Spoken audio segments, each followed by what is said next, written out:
L'amour de Christ nous presse, de Corinthiens 5,14. Le mot grec qui a été rendu ici par presser se trouve assez souvent dans le Nouveau Testament. Il signifie une étreinte, une contrainte, quelque chose qui déborde, à quoi on ne peut résister.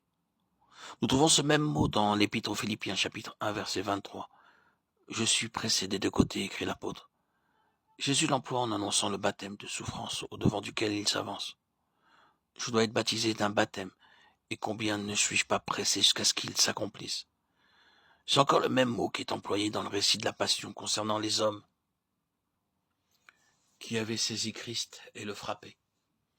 Or, ceux qui tenaient Jésus au lieu de le presser. Ailleurs, il est traduit par saisir.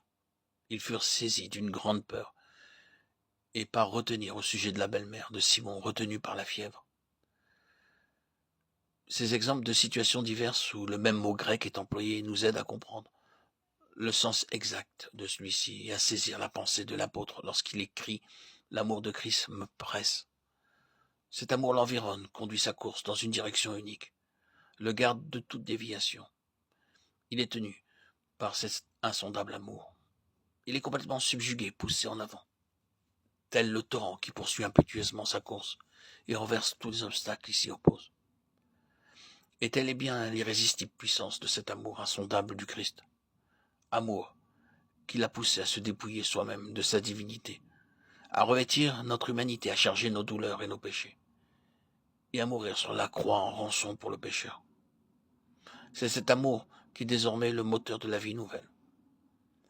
Le Saint-Esprit en remplit le cœur de telle sorte que tout égoïsme en est chassé, tout amour de soi, toute recherche d'intérêt personnel. Il possède et il absorbe l'être tout entier qui ne vit plus que par lui et pour lui. Si un seul est mort pour tous, tous sont morts. De Corinthiens 5,14. Ici encore, l'apôtre expose clairement la source de la vie nouvelle. Nul par ailleurs peut-être, il nous condense avec plus de netteté, plus de vigueur, le message de la croix. Le Sauveur, le substitut des pécheurs, est mort pour tous. Donc tous sont morts.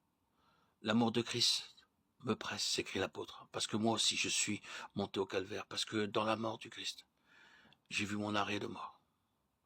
Je suis mort avec mon Sauveur, et cette communion à ses souffrances et à sa mort a brisé, renversé toutes les barrières de mon égoïsme.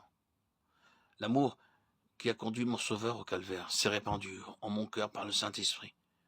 Et maintenant il me possède et me presse, comme il a possédé le Christ et l'a conduit à la croix